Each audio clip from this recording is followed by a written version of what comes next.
aujourd'hui, c'est une journée qui va être consacrée à la poésie.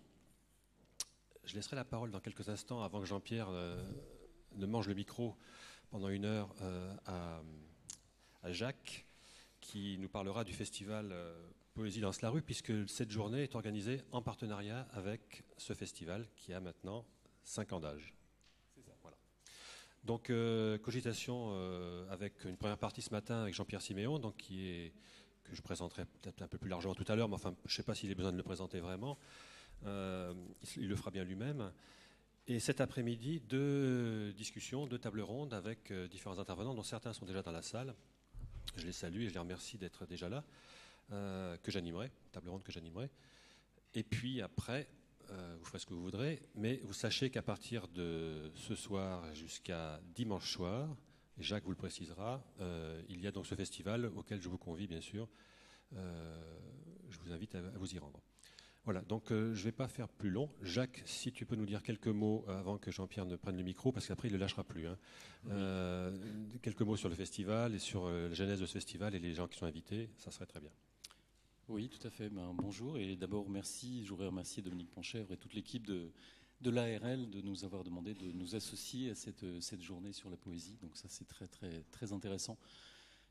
Effectivement, le festival a déjà commencé hier avec un spectacle pour enfants qui s'est passé à la bibliothèque des Capucins avec Simon Martin, et il va continuer de belle manière ce soir à Luby avec une lecture du poète Guillaume de Cour et un spectacle poético-théâtral avec la compagnie Vivre dans le feu autour du poète russe Daniil Arms. Et puis, ça sera vendredi l'ouverture officielle, le lancement officiel du festival à l'hôtel de région. Et là, ça sera vraiment un grand, grand moment, puisqu'on aura la chance d'avoir l'hémicycle de la région pour le récital de Timothée Laine, qui est un auteur-interprète qui connaît plus de 200 poèmes par cœur de toutes époques. Et le public pourra, au pupitre des élus, pourra intervenir et choisir le poème de son choix. Donc, ça sera un moment assez extraordinaire. Timothée Laine sera aussi le fil rouge du festival, puisqu'il interviendra aussi 2 autres fois dans le festival. Le lendemain, le samedi après-midi, il sera en déambulation dans les rues et chez les commerçants du quartier Saint-Maclou. Et le dimanche, pour une expérience d'improvisation en direct avec le public. Et là, ça sera tout le contraire.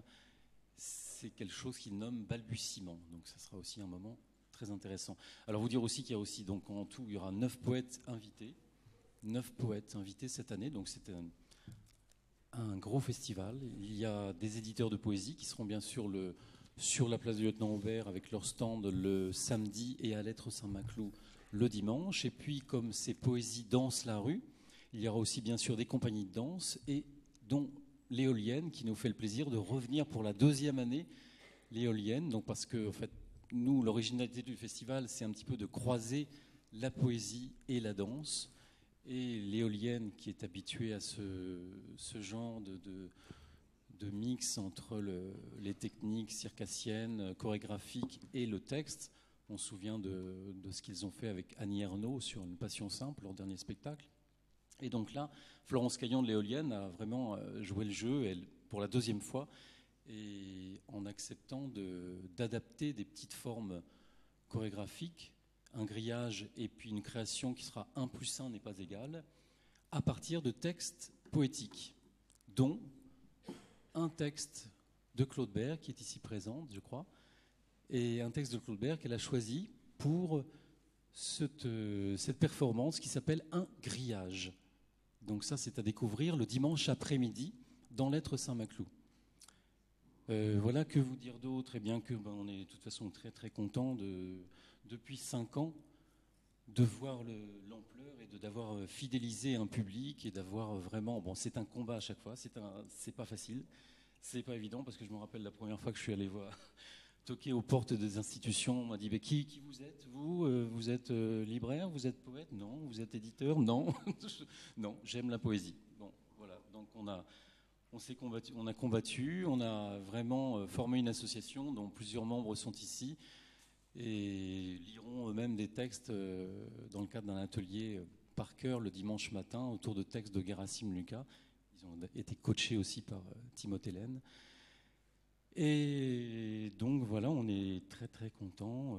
C'est une suite, pour moi, ce qui suis à l'origine de ce festival et de l'association depuis 2011, c'est une suite de hasards un petit peu vraiment incroyables, extraordinaires, qui m'ont fait rencontrer sur la route des gens, dont la première en fait qui m'a vraiment marqué et me dire que c'était possible de réaliser ça, c'est Alban Jolet. Donc Alban Jolet, je l'ai rencontré, je me souviens, c'était en 2010, je crois bien, et Jean-Pierre, tu étais aussi intervenu au Poétique à Saumur à ces moments-là. Et donc là, je me suis dit, oui, c'est possible de réaliser quelque chose, de faire quelque chose. Donc je me suis promené dans les festivals, un petit peu partout en France, à Lodève, à Chambon-sur-Lignon, à Bazoches, un petit peu partout, à Rochefort. Et donc voilà, on est content, avec le soutien de toutes les institutions cette année, de vous proposer quelque chose qui va être très très bien. Est-ce que je suis dans les temps ? C'est parfait. Merci Jacques. Donc je vous engage vraiment à aller ce festival.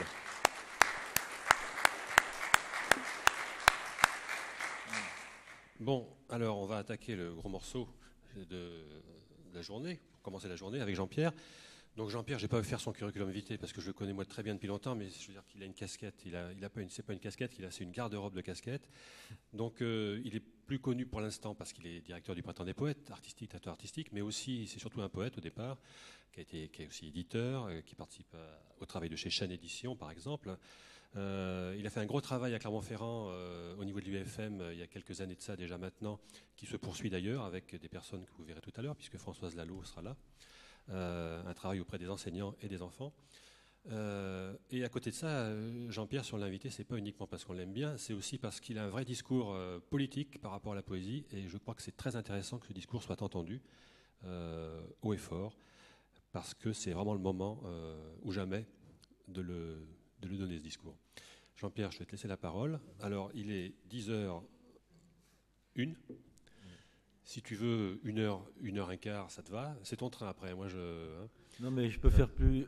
Aujourd'hui, comme je pense que j'ai un public un peu différent des publics que je rencontre habituellement, j'ai un public avec, je crois, composé de gens déjà assez informés. Peut-être je vais parler un peu moins et qu'on ait une conversation, voilà, peut-être, par exemple. Voilà. Hein. On peut donner... que je suis bavard, mais je vais essayer de me limiter. On peut se donner 11h30 comme date butoir. Par exemple, peut-être même avant. On va voir. Voilà. Hein, bon, écoute, on te laisse à la table. Et puis, peut-être 11h, je sais pas. Ok. Bon, en tout cas, bonjour d'abord. Oui, ce que dit Jacques est important, et la démarche de Jacques est importante. Pour moi, elle est cruciale, comme celle de Patrick Verschuren, dont on a ouvert la Maison de la Poésie hier. Tout ça, c'est crucial, et ça l'est pas seulement pour la poésie, et c'est de ce dont je voudrais vous entretenir aujourd'hui. C'est-à-dire qu'il faut qu'on cesse, une fois pour toutes, de considérer avec cette une sorte de bienveillance éberluée qu'on montre partout, la poésie. Une sorte de bienveillance un peu molle, vous savez, cette gentillesse un peu qui dispense, en fait. Vous êtes poète, c'est bien. Et éberluée parce qu'au fond, comment c'est encore possible ? Vous voyez ? Comment on peut encore imaginer des poètes dans le temps qu'on vit, dans ce monde d'ordinateurs et de réalité économique hard? Qu'est-ce que ça signifie, la poésie? C'est pas possible, vraiment, quoi. Qu'il y a encore... Vous seriez pas un peu ringard, nous dit-on. Et si on ne le dit pas, ça sue dans le ton des gens qui parlent, n'est-ce pas? Et je sais, moi, là, de quoi je parle, puisque ça fait maintenant tellement d'années, bien avant le Printemps des Poètes, que ma conviction est enracinée que la poésie sauvera le monde, que j'ai intitulé le livre que je viens de faire paraître, là, et que je le crois pour de très bonnes raisons, très argumentées, très conscientes d'elle-même, très réfléchies et très sérieuses. Et d'ailleurs, si je dis quelque chose ce matin, c'est pour essayer de fournir les arguments de cette conviction, qui, je crois, clairement nous réunit ou implicitement nous réunit. Beaucoup de gens viennent me voir en disant « oui, je pense qu'il faut de la poésie, etc. » Mais ils sentent ils sentent profondément qu'il y a un besoin, comme dit Yvon Lemagne, il y a un besoin de poésie, mais sans peut-être pouvoir en formuler exactement et très concrètement les arguments. Et moi, je crois que dans le monde où on vit, pour être pris au sérieux, il faut qu'on soit très au clair sur ce dont on parle et les enjeux dont nous parlons ou dont nous sommes convaincus sans le dire la plupart du temps. Alors, redisons-le. Par exemple, avec un peu de fermeté, d'orgueil et voire de colère, il faut rappeler que la poésie, c'est pas ce que majoritairement on croit, que 99% de l'opinion commune croit. Je dis 90%, c'est une image, hein, mais la plupart des gens croient, même en croyant ne pas le croire. Car les convictions, ou les représentations, ce n'est pas vraiment des convictions, les idées qu'on a de la poésie, souvent on les a malgré soi, et avec sincérité. Et on croit être dans le juste, dans le vrai. Par exemple, des élus qui même soutiennent des actions du Printemps des Poètes, ou celle de Patrick ici, ou de Jacques, ou celle que mène tel ou tel d'entre vous. Même des élus, moi j'ai fait combien de discours avec des élus dont on a besoin, et je suis content qu'il y ait des élus qui s'engagent pour la poésie, mais souvent c'est sur d'un malentendu, sur de mauvaises raisons. Combien de discours j'ai pu faire, ou combien j'en ai pu entendre à côté d'élus, de grands élus, de grands maires, de conseillers généraux, de conseillers régionaux, etc. Et ils sont là pour dire oui, on encourage telle ou telle chose. Mais dès qu'ils parlent de la poésie, dès qu'ils se mêlent d'évoquer la poésie, on voit apparaître immédiatement ce dont je parlais tout à l'heure, cette représentation molle, fadasse et complètement à côté de la poésie. Alors, de quoi je parle ? Vous l'entendez bien à peu près tous, n'est-ce pas ? La question, c'est la première, la plus forte, c'est l'idée que l'on se fait généralement de la poésie, que je veux bien redéfinir pour qu'on soit au clair là-dessus, qui est l'exact contraire de ce qu'est, à mon point de vue, réellement la poésie. C'est-à-dire nous travaillons avec cette grande difficulté théorique, j'allais dire, n'est-ce pas ? C'est que nous voulons être des acteurs de la poésie au nom d'une conception qui naît d'une pratique et d'un engagement existentiel. Alors, et nous parlons de tout ça avec des gens qui parlent d'autre chose quand on leur parle de poésie. Bon, la plupart des gens pensent de la poésie ce que les représentations communes en font, c'est-à-dire, la plupart du temps, une jolie chose, une forme élégante de la langue, une sorte de moment un peu privilégié de douceur et de tendresse. Je le dis un peu rapidement, mais une sorte de mièvrerie naïve, mais qui ferait de bien dans un monde de brutes, vous voyez ? Ou alors un peu plus élevé, une forme particulièrement excellente de l'état de la langue française, une sorte de raffinement supérieur, Boileau, etc., vous voyez, Malherbe. Ou encore un moment de distinction chic, comme la plupart des distinctions, mais là très chic, un peu snob, quoi. Voilà, vous voyez ce que je veux dire ? On aurait une petite fleur à la boutonnière de la conscience. Et ça, je le maintiendrai jusqu'au JB exclusivement, comme disait l'ami Rabelais. Et ça, je l'entends partout.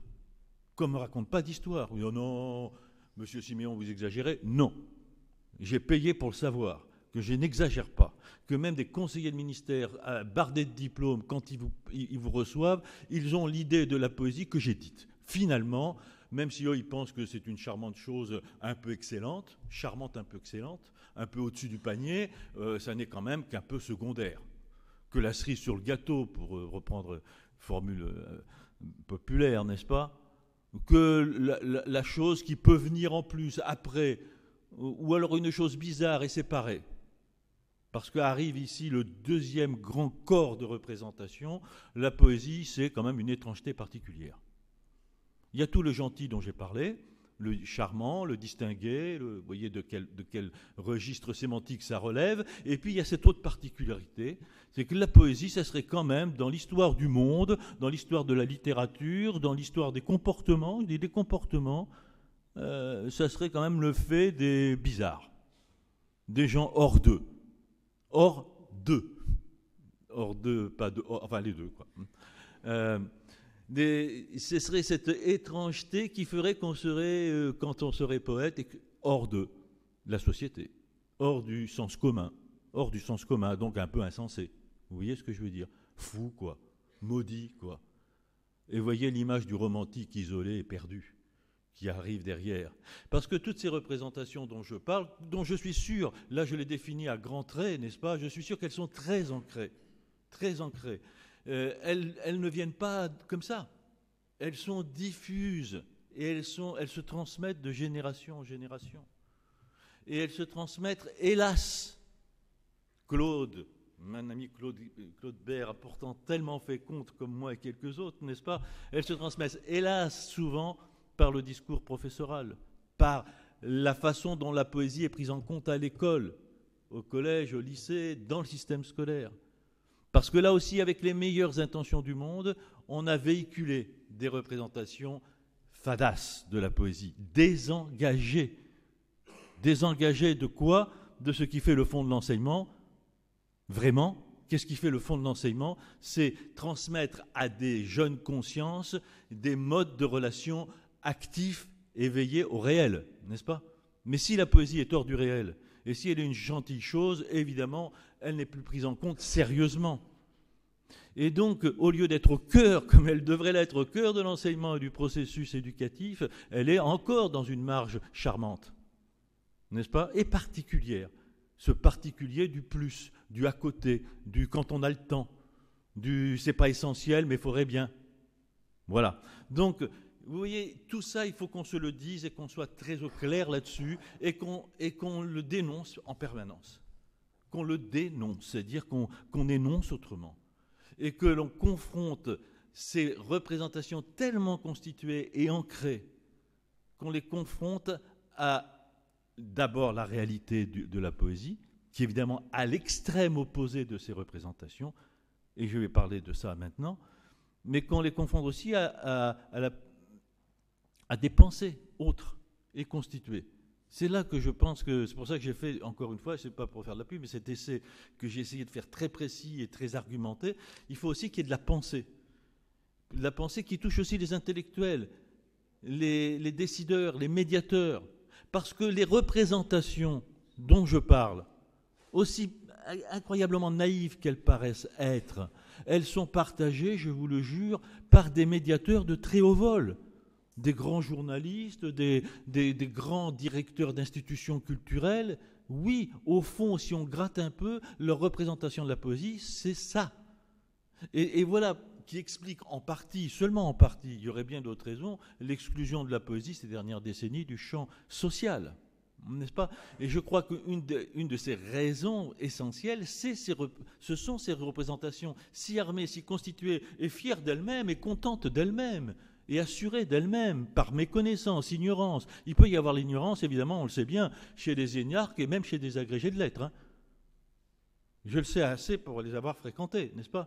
Donc, il peut y avoir de l'ignorance, là on ne l'attend pas. Et cette ignorance de ce qu'est réellement la poésie, qui ferait voler en éclats les représentations, eh bien, c'est une des raisons de cette exclusion du poème. Et en même temps, ça arrange bien. Parce que ce qu'est la poésie vraiment, et ça je veux dire ce que j'en pense pour ma part, n'est-ce pas? Mais en fait que je ne suis pas le seul à penser, je crois, que beaucoup de poètes pensent parce qu'ils l'écrivent. Ce qu'est la poésie réellement, évidemment, ça dérange. Ça n'est pas aussi confortable, commode, arrangeant que la représentation gentillette de la poésie. Vous comprenez, si vous dites on va apprendre un poème de Maurice Carême aux enfants de CM1 ou CP, ça fait frémir personne. Si vous dites on va apprendre un poème, on va faire lire ou faire écouter aux enfants un poème de Gérasime Lucas, de David Dumortier ou de Claude Bert par exemple, alors là tout de suite ça grince des dents. Autant parce que la forme qui va tout d'un coup être proposée est imprévue, que parce qu'on pressent ce que ça dit. Et ce que ça dit, c'est que ça dit quelque chose. Alors que le poème de Maurice Carême, si habile fut-il, car je me suis souvent, hélas, un peu coltiné avec sa représentante aujourd'hui, sa ligne héritière.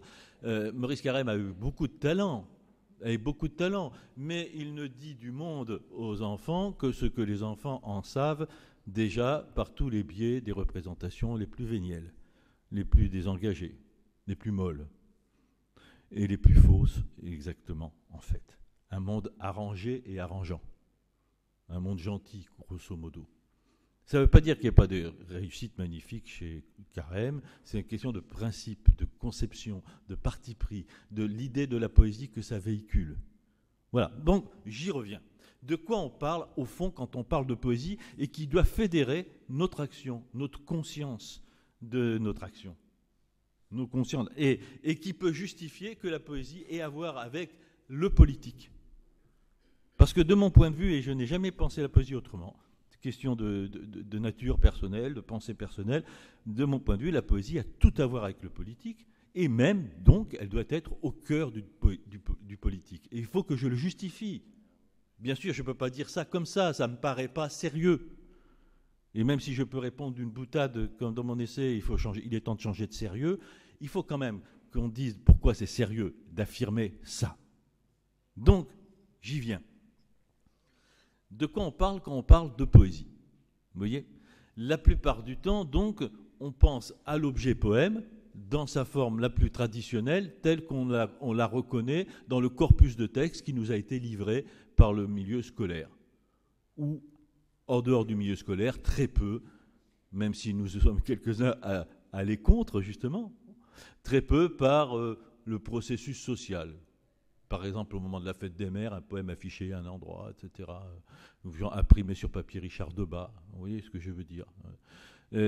Donc, on a une conception de la poésie qui la renvoie au divertissement distingué, au sens que la poésie serait ce qui divertit du réel. C'est-à-dire que la poésie, pour la plupart des gens, et il faudrait même qu'on s'en défende nous-mêmes, n'est-ce pas, c'est l'évasion. Et je n'arrête pas d'entendre ça. Écoutez, je travaille, je vous assure, avec des gens de Canopée, très très bien. On fait un super travail parce qu'on a créé un festival qui s'appelle Ciné-Poème, de courts-métrages de poésie, et avec des gens de Canopée très motivés, on va diffuser ça à travers la France, etc. Mais quand je vois des travaux qui donnent des mots-clés à propos de poésie, dans ce contexte-là, et que je vois apparaître à nouveau le mot évasion, nostalgie. Vous voyez, tout de suite, ça revient en force, quoi. Et cette idée première que la poésie est une évasion, j'y insiste, c'est l'idée que la poésie, c'est échapper au réel. Je crois que dans toutes les représentations, que je pourrais passer 1h30 à énumérer et à analyser toutes les représentations, néfastes ou vénielles, mais des représentations en général néfastes, de la poésie, il y a celle-ci qui est la plus constante. Dite ou non dite, c'est que la poésie, c'est échapper au réel. C'est être un hors-là, pour dire comme Maupassant, n'est-ce pas? C'est être ailleurs. Rappelez-vous les images traditionnelles du poète dans la lune. Le poète qui est le rêveur. C'est qu'il y a un enfant qui rêve. Moi, j'ai entendu ça. J'étais enseignant dans le secondaire avant d'être à l'université, tout ça. On dit un enfant qui rêve, on dit c'est un poète, lui. Tout simplement parce qu'il a le nez en l'air, apparemment, ou il a l'air un peu distrait, étourdi, enfin. Donc, en fait, il y a une idée très très forte que être poète, c'est évidemment regarder ailleurs et ne pas voir le réel. C'est le type qui vous savez, qui rentre dans le réverbère. C'est un peu un Charlot, quoi. Non, mais je fais exprès de dire ça. Un Charlie Chaplin, vous voyez? C'est un homme du gag dans le réel. C'est un homme qui, on ne peut pas le prendre au sérieux. Il est charmant, ouais, on l'aime bien. Et puis il en faut des rêveurs. Voilà, et ça m'est insupportable. Vous comprenez, plus je vieillis, plus ça m'est insupportable. Plus ça fait monter en moi des colères insoupçonnées. Et parce que la poésie, c'est tout le contraire. Et c'est là-dessus qu'il faut qu'on s'appuie, qu'on le répète. Vous voyez, aujourd'hui, je ne parle pas de tout le reste, je parle de ça. Essayons de centrer nos préoccupations là-dessus.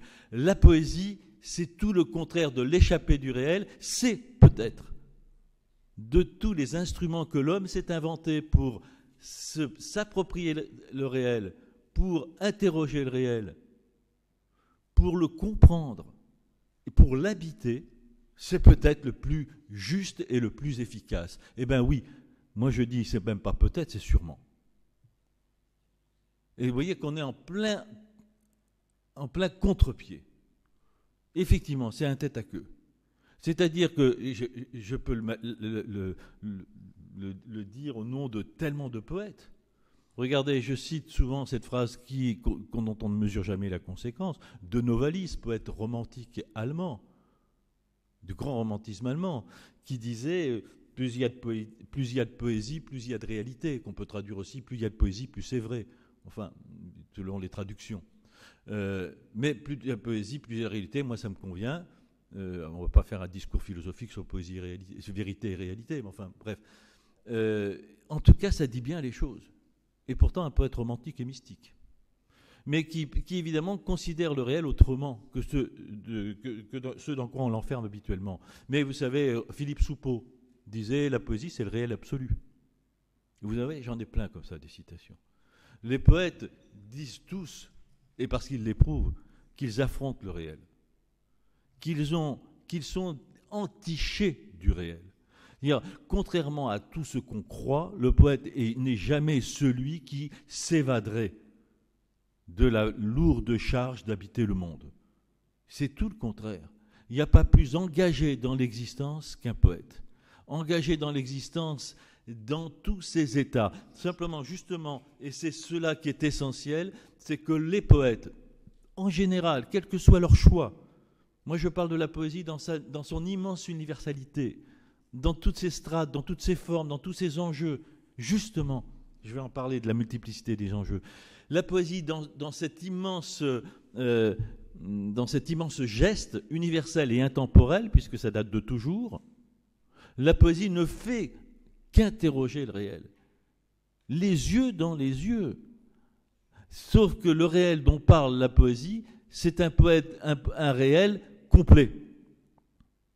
Alors que la plupart du temps, nous avons affaire à des parties du réel, des segments du réel. Nous segmentons le réel sans cesse. À des fins d'ailleurs aussi parfois politiques, n'est-ce pas ? Ou à des fins pragmatiques, etc. Mais nous sommes soit dans le réel immédiat, concret, tangible, n'est-ce pas ? Parfois dans un réel psychologique, parfois dans un réel historique, parfois dans un réel... enfin bref, il y en a plein de réels. Un réel sensuel, je veux dire même, n'est-ce pas ? Et il y a plein de strates du réel. Le réel est une immense épaisseur, si je puis dire, une infinie épaisseur, immense au sens propre, il n'y a pas de mesure. Or, la plupart du temps, nous en sommes tenus à deux dimensions du réel, le réel pragmatique ou le réel conceptuel. Là, voyez ce que dit Yves Bonnefoy magnifiquement de ça. C'est-à-dire que nous avons deux façons de nous accommoder du réel, n'est-ce pas ? L'organisation concrète et matérielle, donc avec tout ce que ça suppose de prise objective sur le réel, n'est-ce pas ? D'organisation par le geste et la pensée, le concept du réel. La pensée conceptuelle du réel, c'est celle qui fait de la multiplicité vivante et complexe du réel des catégories. Des catégories dans lesquelles on s'y retrouve et qui nous permettent d'agir ensemble dans une communauté, n'est-ce pas ? Et alors, si vous voulez, le grand danger de tout ça, c'est que, si évidemment, on ne peut nier la nécessité d'une prise pragmatique sur la réalité et d'être prise en compte de cette part-là de la réalité. Sinon, effectivement, on serait de doux rêveurs, n'est-ce pas ? Si on ne peut nier non plus, évidemment, que le concept a été nécessaire et même crucial pour que l'homme advienne dans sa conscience, puisqu'il lui permet de différer sa conscience du réel. Sans le concept, on n'est que dans la prise immédiate animale. Donc le concept est un saut de l'homme extraordinaire dans l'humanité, dans son humanité à venir, puisqu'on n'est pas humain, on le devient, on sait bien, et que l'humanité d'aujourd'hui, elle n'est qu'un tout petit état initial de l'humanité. Bon, si tout ça est essentiel, on ne peut pas réduire le réel à ça. Et là je vais aller vite si vous voulez, ce que postule la poésie, et ce qu'elle rend sensible, perceptible, ce qu'elle nous restitue au fond, c'est une réalité qui inclut ces deux dimensions dont j'ai parlé, qui inclut évidemment la dimension du tangible, du réel, de l'objectif, bien sûr, et qui inclut aussi la dimension conceptuelle. De toute façon, il n'y a pas de mot sans concept derrière. Après, voir si ça devient discours ou pas, et on pourra en reparler, concept étant au discours, évidemment, mais qui inclut bien au-delà d'autres compréhensions, perceptions du réel. Ce que j'appelle la compréhension illimitée du réel, pour le dire simplement, c'est-à-dire une compréhension justement qui dit que le réel, on n'en sait pas les limites. Et qu'on ne peut jamais le réduire à tel ou tel de ses caractères, ou de tel ou tel de ses segments. Que le réel est une prolifération perpétuelle. Parce que le réel, c'est évidemment le réel naturel, le réel donné, c'est le réel intérieur. Donc, vous voyez, je vais très vite, hein. C'est le réel de la psyché, évidemment, et le réel de la pensée, et le réel de la sensation, de la sensualité. Donc la poésie, elle prend le réel dans tous ses états. Et non seulement elle le saisit dans tous ses états, elle tente de nous restituer cette extraordinaire intensité de la coprésence de tous les éléments du réel en un instant, n'est-ce pas? Mais en même temps, elle nous invite à investir le réel dans cette démesure-là, dans cette intensité-là, dans cette complexité-là, à reconnaître cette complexité et à l'habiter. Et donc, la poésie cherche, plus que tout le reste, à nous rendre le plus justement accordé à la réalité. Donc, tout le contraire de la poésie de l'évasion, type évasion et divertissement, etc. Plus il y a de poésie, plus il y a de réalité. Et plus il y a de poésie, plus il y a de présence de nous-mêmes à la réalité. Alors voilà, c'est la définition que je cite tout le temps parce que je la crois très éclairante de Georges Perros, qui disait, qui dit, j'en fais le fondement de cet essai, j'en parle beaucoup parce que je viens d'écrire ça et que ça résume toute ma pensée, qui dit, le plus beau poème du monde ne sera jamais qu'un pâle reflet de ce qu'est la poésie. Deux points. Ah, vous savez, des définitions de la poésie, il y en a plein. Mais celle-là, moi, elle me paraît très opérante. Le plus beau poème du monde ne sera jamais qu'un pâle reflet de ce qu'est la poésie. Deux points. Une manière d'être, d'habiter, de s'habiter. Et c'est bien dire ça, que la poésie n'est pas seulement un artefact gratuit, une gentillesse secondaire, mais que ça concerne notre destin individuel et collectif. Parce que quoi d'autre comme question sérieuse se pose à nous que comment être, comment habiter le monde, vous voyez aujourd'hui, et comment s'habiter soi-même pour pouvoir habiter le monde. Ce sont des questions cruciales que la poésie porte depuis toujours, depuis Homère, en passant par Ovide, Omar Khayyam, Mayakovsky, Mahmoud Darwish, Neruda, Victor Hugo, Emily Dickinson, Jean-Michel Maupoy ou Christian Prigent. Je fais exprès de citer tous ces noms parce que je crois que l'enjeu profond, il est commun. C'est ça que je veux mettre à jour. C'est ça qui m'importe. Vous comprenez les débats après sur les formes poétiques, etc. C'est le poème. Mais le poème n'est que la cristallisation, il le dit Georges Perros, il n'est que l'effet de surface de quelque chose de plus grave et de plus profond et de plus commun à tous les poètes. Comment je me coltine la réalité ? Comment je me débrouille avec mon destin, qui est de trouver place, situation, dans un réel polysémique, mais pas polysémique seulement d'ailleurs, je pourrais dire omnisémique, il y a tous les sens possibles. Un réel qui échappe par tous les bouts, un réel qui n'est jamais identifiable, repérable, à tel point de vue, à tel point de pensée, à tel point de sensation. La réalité n'est jamais limitée à sa propre perception, évidemment, ni à la perception d'une époque, ni à la perception de tel ou tel spécialiste du réel, le géologue, le géomètre, le médecin, etc., etc. Et là où la poésie nous sauve est cruciale, c'est qu'elle tend au cœur de tous les arts. On va me dire évidemment que c'est l'enjeu de tous les arts et je serai le premier à le dire, n'est-ce pas ? Mais au cœur de tous les arts, elle concentre depuis toujours, depuis l'aube des temps, tous ces enjeux. Et elle concentre tous les appels à la saisie du réel et à le prendre avec audace, le réel.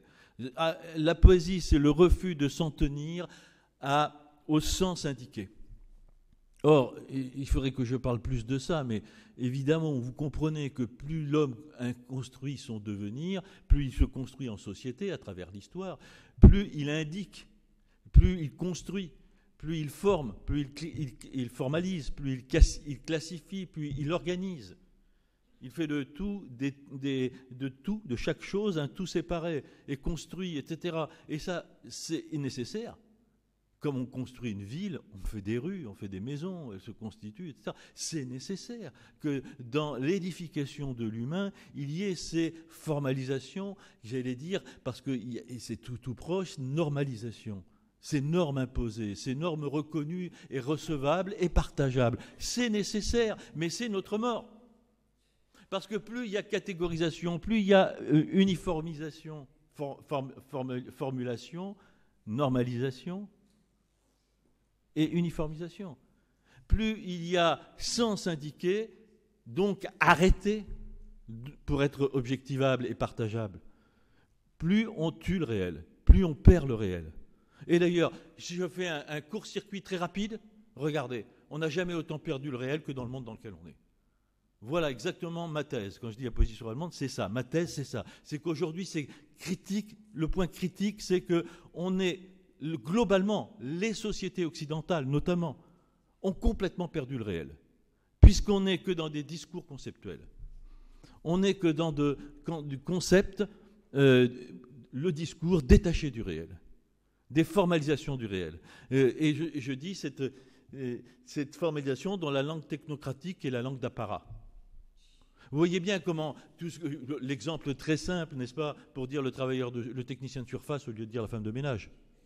Vous voyez, quand on commence avec ça, et je vais venir au langage, évidemment, quand on commence avec ça, le mal le plus grave est dans la place, n'est-ce pas? C'est-à-dire qu'on enferme le réel dans des concepts froids, limités, rassurants, qui mettent à distance ce qu'il y a derrière, ce qu'il y a dessous, c'est-à-dire le réel forcément imprévisible, dérangeant, celui qui a de l'odeur. Vous voyez, celui qui a de la saveur, celui qui a du chaud, qui a du froid, celui qui blesse autant que celui qui caresse, le réel concret, immédiat de notre présence dans la multiplicité des choses et soit de façon technique chez les technocrates, soit de façon bas de gamme, dans ce langage mou et arasé qu'on entend partout dans les radios et les télévisions et qu'on lit partout dans les organes de presse communs. Alors, ce réel réduit à ça, c'est un réel leurre, complètement leurre à l'EU2RE, un réel faux, un réel effigie. Ce réel-là est un réel complètement factice, sauf que c'est celui qu'on nous demande d'habiter. Aujourd'hui, nous sommes tous tenus, plus que tenus, obligés, parce qu'on n'a plus de place pour autre chose, d'habiter ces fantasmes collectifs, ces concepts organisés. Et nous devons habiter le réel en fonction de ces concepts, et on vous oblige à vivre en fonction de ces concepts. Par exemple, le concept de vacances, de trek, je ne sais pas quoi, de promenade. Donc, vous voyez très bien les images dans lesquelles on rentre. Et on y rentre concrètement. Hein. On achète des uniformes. Hein. C'est-à-dire les godasses, le truc pour marcher, la casquette qu'il faut, etc. Oui, je fais des raccourcis très rapides, mais nous vivons dans un monde où nous ne vivons plus le réel, nous vivons des ersatz du réel. Or, c'est grave, parce que c'est collectif, parce que c'est insidieux, parce que c'est séduisant, que je comprends de mille façons, cum prehendere en latin, comprendre dans un mot créé. Quand je parle du réel, ici je parle du réel de surface, du réel des liens sociaux, du réel des mécanismes sociaux. Donc ça, s'il n'y a pas de langage, il n'y a pas de vie sociale et il n'y a pas ça. Il n'y a pas de relation à l'autre, on est d'accord. Pas élaborée en tout cas, il y en a une, mais pas élaborée, comme on le voit depuis l'histoire de l'humanité grandissante. Mais alors le danger immédiat, le poison avec le remède. Le danger immédiat, c'est qu'autant nous développons le langage social qui formalise, catégorise, classifie, identifie, indispensable. Si je dis, il faut bien que si on est deux ensemble et qu'on se dise c'est une table, on sache de quoi il s'agit. Vous voyez, je vais très simple. Hein, donc c'est indispensable. Mais même si je parle de la Commission européenne, etc., il faut bien qu'on sache de quoi. En même temps, le langage, faisant ça, et le faisant de façon acharnée, parce que le réel lui échappe tout le temps. Donc il doit être très très violent avec le réel. Il doit faire un coup d'État. À chaque fois, c'est le dictionnaire, le coup d'État. Le dictionnaire est un coup d'État dans le réel. C'est « j'impose ma loi ». Le mot, le sens. L'essence codifiée. Parce que 1, c'est difficile. Hein. Donc, on va jusqu'à 4. Allez, si on va très très loin, on va jusqu'à 10. Hein. Et c'est bien emmerdant, parce que dès qu'il y a 10 sens, vous voyez tous les malentendus qui arrivent. Mais on essaie le plus possible d'immobiliser le réel comme on cloue le papillon. Vous voyez, pour le... Alors, donc, au même moment qu'on immobilise par le langage, par la codification sémantique, lexicale, syntaxique, etc., au même moment qu'on immobilise le langage, on fait perdre à la langue son pouvoir de libération du réel. On fait même de la langue, de tous, un instrument d'oppression du réel. Un instrument de subordination de notre conscience au réel. Et de subordination sans échappatoire. Un mot signifie ça, un concept signifie ça. Et il faut vous en tenir là. Et vous voyez comment, de ce malheur du langage, tous les totalitarismes font leur miel, leur instrument. C'est tous les discours de propagande, tous les discours qui fomentent une compréhension du réel obligatoire et univoque. Sens unique de compréhension du réel. Comment vous devez vous penser, vous habiller, aimer, baiser, chanter, etc. Tout totalitarisme s'appuie sur la tentation totalitaire du langage. Totalitaire au sens propre. Le langage tiendrait tout du réel. Eh bien, la poésie, c'est le bras d'honneur à ça. C'est l'exact contraire. C'est la barricade qui se dresse dans le langage pour dire non. Non. Nous ne nous en tiendrons pas au sens indiqué par le dictionnaire. Nous ne nous en tiendrons pas à la syntaxe commune, codifiée par les grammaires ou par l'usage. Nous retrouverons le pouvoir de saisie de l'illimité du réel qu'a originellement la poésie. Et nous le retrouverons en libérant la langue. Et ça ne se peut qu'en libérant la langue. Qu'en faisant que la langue commune, tout d'un coup, rompe ses amarres, rompe ses liens, rompe les codes. Et là apparaît la poésie. Et le premier code que rompt la poésie, c'est le code rythmique. Le premier. Ça ne parle pas comme. Vous voyez, la première chose qui fait poème, le poème encore, n'oubliez pas, n'étant que, pour moi toujours, aussi indispensable, admirable soit-il, comme disait Perros, il n'est que le moyen de faire apparaître et de nous amener à une conscience plus vive du réel. Mais pour amener à cette conscience, il faut bien qu'on passe par le langage et par cette perturbation, cette rébellion du langage. Okay, parce que c'est, encore une fois, autant le langage commun a tendance à faire de nous des consciences endormies, rassurées, organisées, tranquilles, apaisées, autant par un langage révolté, la conscience se révolte. C'est-à-dire, le poème, disait Aragon, n'exige pas d'être compris, et il exige la révolte de l'oreille. Cette révolte dans la langue, c'est une vraie rébellion, c'est la vraie insurrection. D'ailleurs, la plupart du temps, les vrais révolutionnaires dans toutes les sociétés, ça passe par la parole. Vous avez remarqué. Bon, mais ça passe pas que d'abord par le sens. Ça passe d'abord par cette rupture rythmique, qui dit d'abord que dans la langue commune d'une société, d'une ethnie, dans ces langues communes et particulières, il y a une sorte de tempo commun, n'est-ce pas, un tempo auditif, je puis dire, ce qu'on appelle le rythme. Toute langue a son rythme, sa mélodie, si vous voulez. Et le poème, il commence là où est rompue l'accoutumance de l'oreille. Le poème est ce qui rompt l'accoutumance, a dit un poète, n'est-ce pas? C'est qui rompt d'abord l'accoutumance de l'oreille, au discours attendu, à la langue attendue et au discours attendu, à ce qui parle d'habitude du monde. Et qu'est-ce que c'est cette rupture? C'est la scansion. Et cette scansion, c'est ce qui fait le blanc. C'est l'arrêt. C'est-à-dire, au lieu que la parole ordinaire soit liée comme ça à une sorte de continuum, comme c'est le cas la plupart du temps dans nos échanges, tout d'un coup, là où ça n'est pas attendu, là où il ne doit pas y avoir sécession ou solution de continuité, tout d'un coup apparaît la solution de continuité, tout d'un coup apparaît la rupture. C'est-à-dire que, au lieu de parler normalement, je mets des silences. Et la façon dont vous trouvez la langue indique tel ou tel rythme. On peut évidemment faire là, ou on peut faire, on va faire du Claudel, ou on peut faire du Gilvik. Oh, m'arrête. M'arrête. Gilvik s'arrête tout de suite. Mais c'est l'effet premier du poème, cet effet rythmique dans la langue qui exige la révolte de l'oreille. C'est-à-dire que tout d'un coup, ça ne parle pas comme, tout d'un coup, mais rien que ça, à l'oreille, ça tranche sur toutes les paroles du continu qui sont les paroles du concept. Le conceptuel qui nous enferme, qui nous bouffe. La grande logorée, le grand langage qui est aujourd'hui une sorte de magma de paroles sans cesse renouvelé, où il n'y a plus le trou du silence. Et je dis dans mon essai, parce que ça me tient à cœur de vous dire ça, mais je dis cette chose extraordinaire, c'est simple, c'est qu'on n'a plus le droit au silence dans la parole. Le silence dans la parole, ça fait peur. Ceux d'entre vous, il y en a quand même quelques-uns ici qui ont parlé à la radio ou à la télé, ils le savent.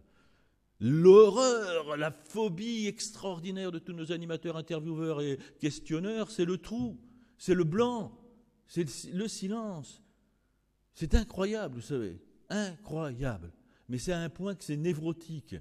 Dès que vous répondez, même à France Culture, je vous assure, dès que vous répondez que tout d'un coup il y a un vrai blanc parce que vous réfléchissez, vous voyez tout de suite l'inquiétude monter dans celui qui... Qu'est-ce qui lui arrive, etc. Il lui arrive rien, qu'il prend le temps de la penser. Mais on n'a plus le temps de ces trous dans la langue. Bref, la poésie, j'y reviens, est ce qui, dans la langue, institue toutes les libertés possibles. D'abord rythmique, ensuite évidemment sémantique, ensuite syntaxique. Syntaxique, ça va avec le rythmique, évidemment. Si vous perturbez le rythme ordinaire, la mélodie ordinaire de la langue, qui elle-même est liée à une structure, vous voyez ce que disaient les linguistes et textualistes, à une structure obligée et sucée avec le lait maternel, n'est-ce pas, dans l'oreille. Dès que vous faites irruption là-dedans, vous vous surprenez. Mais d'ailleurs, les jeunes qui font du rap, ils le savent bien. Pourquoi ? Qu'est-ce qu'ils ont voulu faire ? Ils ont voulu introduire un rythme à eux dans la langue, par révolte. Seulement la poésie, ça n'est pas que ça. Le danger, c'est de réduire la poésie à telle ou telle de ses caractéristiques, n'est-ce pas ? Et alors là, on n'a que des bouts de poésie. Il y a une intention de poésie. Il y a parfois une réussite, mais une réussite partielle. C'est le danger des poésies formalistes aussi, n'est-ce pas ? C'est qu'elles peuvent réussir magnifiquement, mais partiellement. Je crois que ce qui est fort dans la poésie, c'est qu'elle touche à tous les registres, rythmique, lexical, et d'abord lexical et sémantique. Parce que quand même, l'essentiel, et c'est là que je veux parler du pouvoir de la métaphore ou du pouvoir révélateur de la poésie, c'est qu'elle institue dans la langue, elle restaure, si jamais ça a été le cas, qu'elle l'ait eu originellement, en tout cas elle crée plutôt, on va dire comme ça, il n'y a pas de débat dans la langue, elle crée la capacité du mot à dire plus que ce qu'il est censé dire. Car le mot ne disant que ce qu'il est censé dire, dans le dictionnaire ou par le contexte, il ne dira que très peu. Et il perdra toujours la complexité du réel. Il ne sera jamais qu'un très pâle reflet du réel. Vous voyez, forcément. Parce qu'il y a une grande pauvreté, hélas, mais c'est comme ça, c'est naturel, c'est inhérent à la langue. Une grande pauvreté de pouvoir sémantique du mot. Sauf si les poètes adviennent, qui libèrent le mot de son emprise normale, normalisatrice. C'est-à-dire l'essence codifiée par le dictionnaire ou l'essence codifiée par l'usage. Et l'enfant le sait très bien, il le fait malgré lui, la trouvaille involontaire dont parlait Bachelard. C'est comme il ne connaît pas l'essence codifiée, il utilise le mot avec l'essence qui lui plaise, anarchiquement. Et tout d'un coup, il redonne au mot un pouvoir d'évocation et de suggestion et de révélation du réel qu'on ignorait nous, n'est-ce pas ? Les mots savent de nous ce que nous ignorons d'eux-mêmes. Ils savent de nous ce que nous ignorons. Ah, la phrase de Charles. que nous ignorons de nous-mêmes, que nous ignorons de nous-mêmes. Voilà. Ouais, ça dit tout ça. C'est-à-dire qu'il y a cette extraordinaire capacité du lexique quand on le traite poétiquement, donc de façon libertaire, à faire advenir autre chose du réel que ce qu'on en avait dans la conscience immédiate. Donc, si vous voulez, c'est aussi la phrase d'Odysseus Silitis, magnifique, qui dit peut-être encore mieux que ce que dit Charles, mais qui le dit aussi de cette façon, qui dit « Là où la montagne dépasse du mot qui la désigne, se trouve un poète. » Là où la montagne dépasse du mot qui la désigne, se trouve un poète. Or, cette capacité à faire dans la langue, à redonner à chaque mot et à chaque élément du langage. J'ai parlé du rythme, j'ai parlé de la syntaxe. Mais vous savez, le moindre effet de syntaxe a pouvoir aussi de suggestion. Pouvoir d'abord d'interpellation et de surprise, car le premier effet du poème, c'est de nous surprendre, c'est-à-dire de nous rendre à l'écoute, à l'attention, parce que s'il n'y a pas de surprise, il n'y a pas d'écoute. Ça nous rend à l'attention, et nous rendant à l'attention, ça nous rend sensibles et poreux à ce qui va se dire, qui est multiple, infini, qui est complexe, insaisissable, oui. Parce que le réel est insaisissable, pas parce que le poème le veut être insaisissable. Le poème n'est insaisissable qu'à, je veux dire, illimité dans son sens, qu'à la mesure de l'insaisissable du réel. Le réel est insaisissable, donc le poème l'est. D'ailleurs, pour faire un court-circuit, c'est ce que disait Luc Bérimont, dont on fête les 100 ans cette année. Luc Bérimont qui disait... c'est lui qui disait ça, je crois, peu importe. C'est un poète qui disait ça, mais je crois que c'est Bérimont. Il disait le poème n'est pas obscur parce que je veux qu'il soit obscur, n'est-ce pas? C'est parce que ce dont je parle est obscur. Il disait, par exemple aussi, pour employer cette image, il dit, le poème, c'est quoi? Je prends un seau, c'est le poète de l'école de Rochefort, ils aiment bien l'image de la nature. Je prends un seau, je le mets dans le puits, je remonte le seau et je renverse sur la table, c'est un tas d'ombre. Voilà mon poème. Vous voyez, scrutons le réel dans ses profondeurs et restituons la profondeur du réel, la part cachée du réel. Donc ça, c'est tout ce que disait aussi Max Jacob, la poésie moderne ou le dessous des cartes. La poésie révèle du réel ce que nous en ignorons habituellement. Et voilà pourquoi elle est cruciale. Plus aujourd'hui on réduit le réel. Et jamais, c'est pour ça que je dis c'est complètement contemporain, immédiat, la présence et la force de la poésie. Si ce n'est pas la gentille chose dont je parlais au début. C'est-à-dire, jamais autant qu'aujourd'hui, le réel n'a été pris à la hussarde par ce langage bas de gamme, ces éléments de discours, ces éléments de langage qui touchent tous les états de notre vie, individuelle et collective. Tout est mis. Regardez, ça va aussi bien de l'injonction, comment vous devez manger, je dis manger, boire, baiser, tout ça, de l'intime, de ce qui d'habitude était vraiment le pouvoir souverain de chacun, de manger, pisser comme il voulait, quoi. Et aussi tout ce qui est de l'ordre du comportement collectif. Regardez les injonctions dans mon bouquin, je parle aussi de ça, parce que ça m'est insupportable, moi qui prends le train tous les jours, les injonctions de la SNCF, ça fait 15 ans qu'on nous dit il faut étiqueter vos bagages. Est-ce que ça n'a jamais préservé le fait d'étiqueter un bagage est préservé d'un acte terroriste? Je ne comprends même pas la logique de ça. Vous voyez, le terroriste, il dit, oh putain, je ne peux pas mettre ma bombe, mais il faut que j'étiquette mon bagage. Ou alors, moi je suis terroriste, j'étiquette mon bagage et je mets le nom de François Lahaut. Hein. Enfin, non, on nous prend pour des cons. À quoi ça sert? Vous voyez, sinon à créer une représentation du réel, close, imposée. Et on est pris là-dedans, parce que tout le monde, après, réagit avec ça. Non, mais maintenant, ça va jusqu'à nous dire, ne descendez pas du train en marche. Je vous jure. Ça, c'est arrivé l'an dernier. Moi, je prends le train tous les jours depuis 30 ans. Alors, je sais, hein, quasiment tous les jours. C'est pas une image. Donc, franchement, je sais ça. Et ça n'arrête pas. Des injonctions de ce genre, stupides. Des choses de bon sens. Vous voyez? Donc, il nous faut, pour nous sauver de ça, plus que jamais, la langue libre, indocile, insoumise du poème, et le faire entendre, car dès que vous faites entendre un poème, vous faites irruption dans le grand magma de langue contrainte qui contraint notre représentation du monde, qui contraint notre conscience à se soumettre à des représentations, à la compréhension des réels étriquées, étroites. C'est vrai, par exemple, on va le dire, pour les grandes choses qui nous gouvernent aujourd'hui, les grandes peurs qui nous gouvernent, l'identité, par exemple. Vous voyez, l'identité, aujourd'hui, on est obsédé d'identité. Qui est quoi? Montre-moi ta carte d'identité. Or, depuis l'aube des temps, depuis l'aube de la poésie, n'est-ce pas?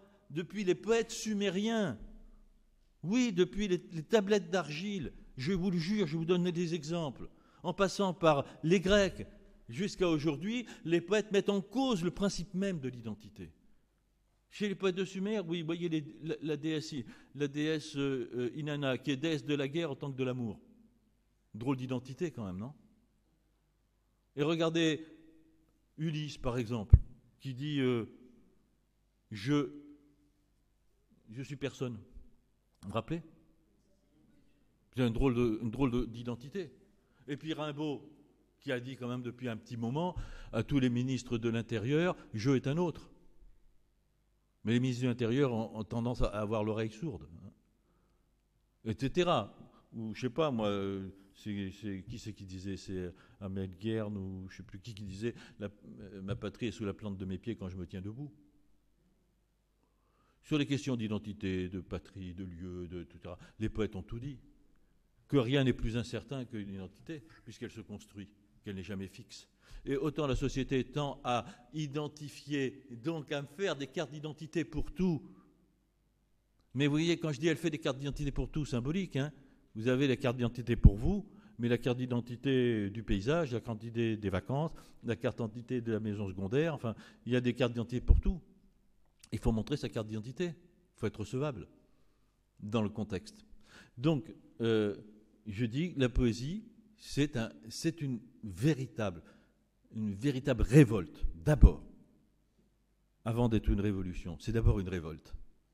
C'est une révolution, si on prend au sens global, une façon complètement inverse de reprendre l'histoire du monde et de reprendre l'avenir du monde, de la reconsidérer, de les reconsidérer. Mais c'est d'abord une révolte.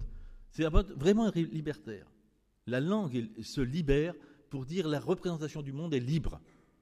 Si la langue est libre, si une autre langue est possible, d'autres représentations du monde sont possibles. D'autres compréhensions de n'importe quel élément du réel sont possibles. Vous ne me ferez pas croire de l'arbre ce que je ne veux pas en croire.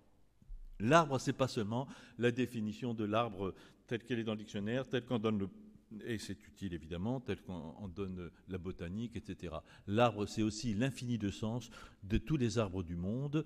Il n'y a pas un qui ressemble à l'autre. Même dans une forêt de peupliers, il n'y a pas un peuplier qui ressemble à un autre. C'est comme les hommes. Et en plus, n'est-ce pas, nous avons tous un rapport tellement immense et inventif avec l'arbre. Vous avez tous fait des cabanes, chacun à sa manière, certains dans un chêne, certains dans un figuier. Vous avez vu des arbres brûlés, vous avez souffert d'un arbre à vous que vous aimiez qui est mort, enfin, etc. Bref, on a tous des milliers d'arbres en réserve comme ça, et donc des représentations, une vie de l'arbre, une vie en nous de l'arbre tellement multiple. Quel est le mot qui va dire ça? Quel est le mot du dictionnaire? Quel est même le discours qui va dire ça? Le poème en 3 vers. Il le fait. Et vous pouvez habiter dans le poème votre propre compréhension, votre propre expérience, je vais le dire comme ça, de l'arbre. Et le poème vous ouvre à retrouver en vous votre vie et de compréhension de l'arbre. Et il vous ouvre à d'autres compréhensions de l'arbre. Et du coup, tout d'un coup, le réel, plaf, explose. Et tout d'un coup, nous avons une sensation extraordinaire de la multiplicité infinie de cette chose curieuse qu'est l'arbre, qui est nous-mêmes, debout sous le ciel et affrontés au vent. Bon, bref, crucial donc la poésie. Il faut que je m'arrête. Après ce qu'on va dialoguer. Crucial donc la poésie au plan politique dans la mesure où elle instruit de façon évidemment tout à fait, j'allais dire, libre, intensément libre, une conscience qui ne se l'entend jamais pour dit, une fois pour toutes. Une conscience de chaque élément du réel, de tout ce qui fait notre existence, c'est-à-dire les choses vues, les choses senties, la relation à soi, les peurs, les inquiétudes, les désirs, etc., et la relation à l'autre, les peurs, les inquiétudes, les désirs, etc., qui fait de chaque chose, de chaque élément du réel, un infini à explorer. Donc, il nous dit le monde est immensément complexe, il est continuellement réinventé, il n'est jamais fini, jamais arrêté, jamais clos. Tout est à chaque instant neuf et inattendu et imprévu. Et toi le premier. Moi, je trouve qu'il n'y a rien de mieux à dire à un jeune de 8 ans, de 15 ans, de 20 ans. Mon vieux, tu es un bloc d'inconnu. Tout est imprévu en toi. Tous les possibles sont là. Et ce qui est vrai de toi, c'est vrai du monde. C'est vrai de tout. Tout est fait de possibles infinis. Et vous voulez, dans le monde complètement névrotique que nous sommes, n'est-ce pas, qui souffre d'une sorte de délire psychomaniaque, de dépression constante, n'est-ce pas, tout va mal, tout est foutu, la poésie depuis toujours, elle est. Et c'est en ça, seulement en ça, qu'elle est une espérance. Elle est celle qui nous dit rien n'est jamais clos, rien n'est jamais définitif, aucun sens n'est arrêté. Tout est toujours possiblement réinventé. C'est-à-dire le pas, le geste, le regard que j'ai sur les choses et le regard que les choses ont sur moi, etc. Je crois profondément que le poème nous permet, la lecture du poème, l'écoute du poème, nous permet à chaque instant de faire l'épreuve, l'essai au sens de Montaigne. On éprouve dans notre cœur, dans notre sang, dans notre tête, dans notre âme, dans notre esprit, toutes les fibres du corps, on fait l'essai, l'expérience de cet infini du réel qui nous échappe toujours et dans lequel on peut vivre intensément. La poésie nous demande de nous ajuster à cette intensité qui est le réel est immense et ça ne me fait pas peur. Je le vis au contraire passionnément comme on vit un amour passionnément parce que l'inconnu est immense. Si l'inconnu est fermé, si tout est connu, il n'y a plus d'amour, il n'y a plus d'intensité. Il n'y a d'intensité que dans le désir, que dans la libido, dans le pas en avant, dans l'ouvert. Nous sommes dans un monde fermé, pourquoi ? Voilà pourquoi on est dans un monde sans désir. Rien n'est plus malade aujourd'hui que le désir. Et donc la poésie nous rend le désir. Oui, je crois ça. Et ça s'entend dans la langue. La poésie, elle est d'abord une langue désirante, une langue qui veut dire plus. Là, on nous dit, tu me diras, on ne peut pas le dire, c'est pas possible, il n'y a pas de mots. Le poète, il dit, merde, moi je veux. Ma langue tend à dire ce qui n'arrive pas à être dit. Et à le dire compliqué, subtil, nuancé, mais je fais comme je peux. Mais ma langue veut dire, et on entend ce désir de dire, ce qu'on n'arrive pas à dire, ce qui nous libère de ce qui a déjà été dit, et notre plaisir, l'émotion dans l'écoute du poème, votre émotion à tous dans l'écoute du poème, c'est la reconnaissance de ce désir en vous, d'excéder le lieu, de dépasser le lieu où vous êtes enfermé, le lieu clos de vous-même, socialement indiqué, historiquement dans votre âge indiqué, vous seriez du 3e âge à Rouen, amateur de foot, je sais pas quoi. On est tous dans des lieux clos et le poème, il est le vœu entendu et qui tout de suite fait en nous l'émotion d'échapper à toutes les clôtures. Clôture du cœur, clôture de l'âme, clôture de l'esprit, j'ai tout ce que j'ai dit. Tout y est ensemble. Moi, je ne vais pas... Les poètes, ils ne vont pas faire des discours infinis sur... Alors, où est l'âme ? Où est le corps ? Où est l'acier, la pierre, le minéral, le végétal, etc. N'est-ce pas ? Où est la relation économique et sociale ? Ils prennent tout ensemble. C'est tout. Dans le poème, vous entendez tout. Oui, même l'économique et le social, même le politique, en même temps que l'arbre, la feuille, le branche de la feuille.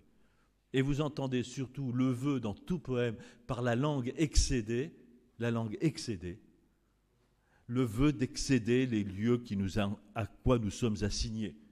Et merde, dit le poème, vous ne m'assignerez à rien de moi-même et du monde. Voilà ce que je crois. Donc la poésie, c'est le premier fondement d'une conscience libre. Et elle l'exerce. Une conscience libre est forcément une conscience poétique. C'est-à-dire ouverte à la polysémie du monde. Voilà. D'ailleurs, les vrais grands penseurs, Einstein. Ils le disent. Einstein disait ma théorie de la relativité devait autant à l'intuition poétique qu'au raisonnement mathématique. Et tous les grands penseurs, artistes, tous les grands créateurs, c'est des êtres dont la conscience est ouverte à la polysémie. Mais les grands créateurs dans le monde social, hein, et les grands explorateurs, quels qu'ils soient, profondément, pour moi, ils ont ce que j'appelle la conscience poétique du monde. Ils vivent poétiquement. Vivre en poète sur la terre, comme le voulait Hölderlin, c'est pas écrire des poèmes. Il y a beaucoup de gens qui écrivent des poèmes qui vivent pas du tout en poète sur la terre. Voilà. Qui rentrent dans une fonction, une catégorisation. Je suis poète, comme il y a le supporter de... J'allais dire, d'un club de rugby, moi j'adore le rugby. Alors. Mais bref, non mais ça n'a rien à voir évidemment. Je connais tellement de gens dont l'engagement dans la vie est intensément poétique, sans qu'ils aient jamais écrit un poème, n'est-ce pas?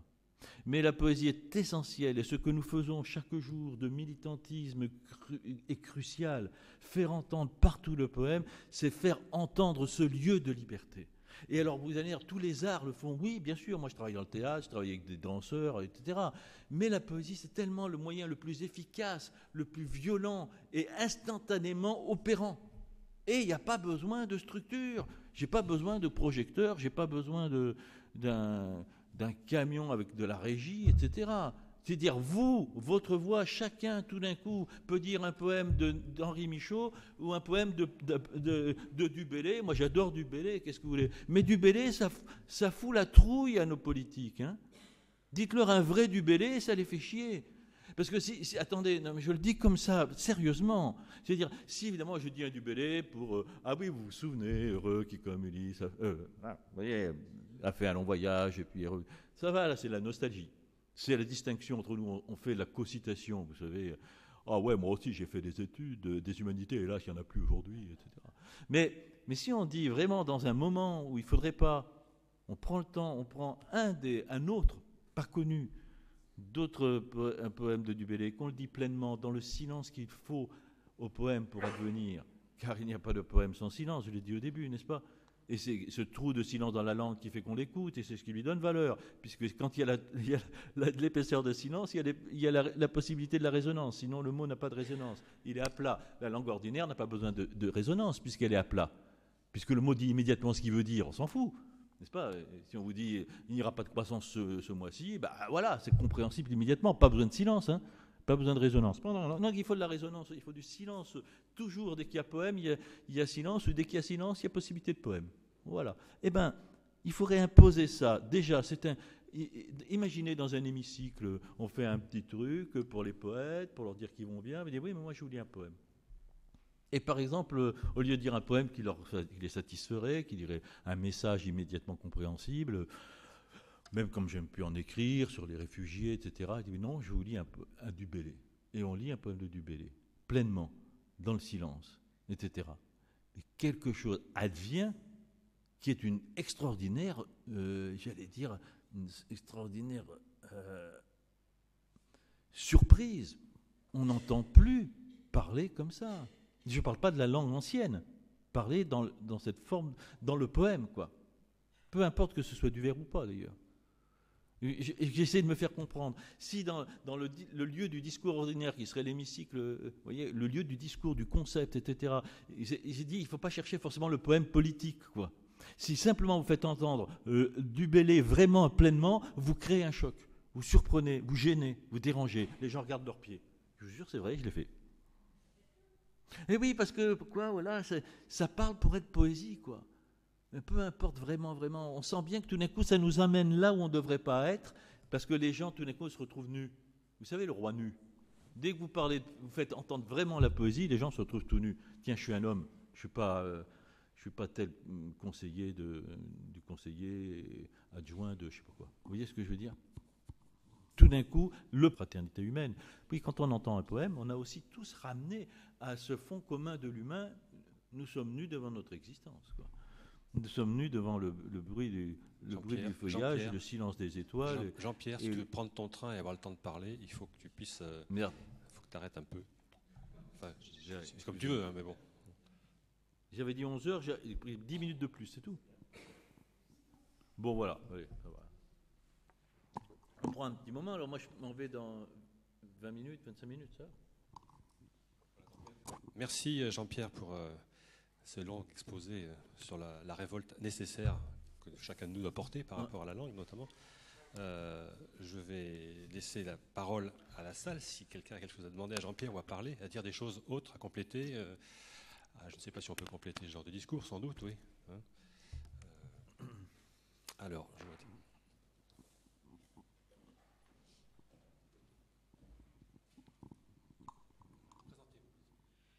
je m'appelle Catherine et Jean-Pierre, je voulais te dire, tu es la sage-femme de la poésie et peut-être que tu pourrais nous faire entendre aussi peut-être du Bellay que tu aimes, peut-être. Voilà, si tu veux bien nous le faire entendre, c'est une demande, puisque tu l'aimes. Oui, mais attends, je n'ai pas ici. Ah, tu ne l'as pas. Bon. Et je suis Bon, moi, pour ce qui concerne la mémorisation du poème, j'ai plein de morceaux de poèmes dans la tête, mais des milliers d'icebergs poèmes, quoi. J'ai très rarement j'en ai quelques-uns, mais très rarement des poèmes entiers dans la tête. Alors du Bellay, non, moi ce que j'aime bien, c'est mais je l'ai pas, le Comediante. Oh, j'adore ce poème, mais je l'ai pas en tête là. Alors, bon. Vous savez, c'est bon, alors on va faire un silence pour du Bellay alors. Voilà. Merci quand même, hein. C'était passionné en tout cas.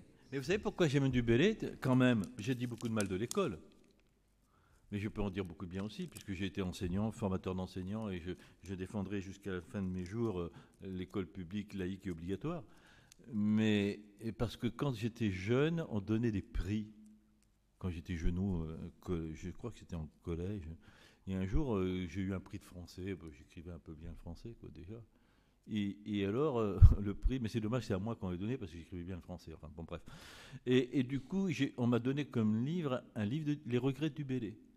Et la merveille des merveilles, vous voyez le cercle des poètes disparus, c'est qu'il n'y a ni préface, ni note, ni postface, ni note de langage en dessous, vous savez, de lexique, rien. Une édition nue comme ça des regrets du Bellay. Et moi, on me l'avait offert, alors j'ai lu. J'étais complètement transporté par ça. Je comprenais le quart de ce que... Mais je me le disais à haute voix, je prenais pour moi tout seul. Moi qui n'aimais pas apprendre quand on me disait d'apprendre, là je... Donc c'est comme ça qu'est né mon amour de du Bellay. Mais j'aime autant Tristan Tzara, hein, vous savez. Ouais, mais celui-là on connaît par cœur. Il en faudrait un autre.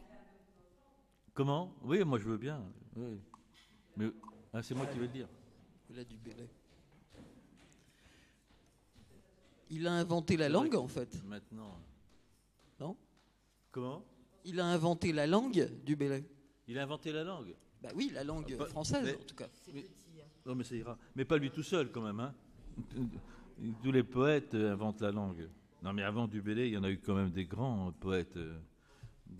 Là, je viens de traduire des poètes pour un ami musicien, des poèmes de femmes, des poèmes de femmes troubadours du XIIe siècle. Ouais, des femmes. Et puis c'est des poèmes vachement irrévérencieux, hein, je peux vous dire, qui revendiquent avec une franche santé leur adultère, genre c'est quand même bien mieux avec toi dans les bras qu'avec mon mari, etc. Mais de la très belle poésie de troupe, et je ne connaissais pas, de femmes, donc ça date du XIIe siècle. Et le mec m'a demandé, un compositeur néerlandais, il m'a demandé de traduire ça, d'adapter ça en français contemporain. Donc la poésie, elle était inventée en langue d'Oc et Doyle avant du Bellay. Mais enfin, en français, heureux qui, comme Ulysse, a fait un beau voyage, ou comme c'est celui-là qui conquit la toison et puis est retourné plein d'usage et raison vivre entre ses parents le reste de son âge. Quand reverrai-je, hélas, de mon petit village fumer la cheminée? Et en quelle saison reverrai-je le clos de ma pauvre maison, qui m'est une province, et combien d'avantages? Plus me plaît le séjour qu'ont bâti mes aïeux que des palais romains le front audacieux. Plus que le marbre dur me plaît l'ardoise fine plus mon Loire gaulois que le Tibre latin, plus mon petit Liré que le mont Palatin, et plus que l'air marin, la douceur angevine. Moi j'adore l'ardoise. Me plaît l'ardoise fine. Je sais pas pourquoi j'adore ça. Ouais, merci. Voilà. Bah, écoutez, vous voyez, on peut se faire des plaisirs comme ça. Alors je vais prendre la parole.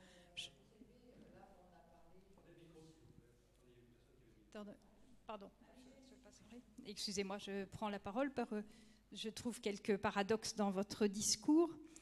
Vous affirmez beaucoup de choses alors que vous plaidez pour la liberté, un langage libertaire, et vous définissez la poésie. Derrière vous, vous avez un PowerPoint avec des cartes d'identité, des fiches d'identité de poètes patentés, dont vous faites partie d'ailleurs. Donc je vois un petit peu de paradoxe, comme vous avez institué une manifestation très intéressante, mais qui est le printemps des poètes. Comme par hasard, la poésie arrive avec le printemps, les petits oiseaux et les fleurs des champs. Tout cela me paraît un petit peu paradoxal. Et d'autre part, dans le festival que Jacques a mis en place, festival Danse la rue, je trouve que le danse est très... Poésie danse la rue, le mot danse et la présence de la danse est extrêmement intéressant parce que vous affirmez que la poésie est l'art qui permet le plus ceci, le plus cela. Je suis fervente amateur de poésie et j'en écris moi-même, mais je trouve que la danse, pourquoi dire que la danse est moins ceci et que la musique est moins cela? On peut faire de la musique avec une casserole, on peut danser avec ses pieds, on n'a pas besoin d'avoir des projecteurs et 3 camions de matériel pour danser.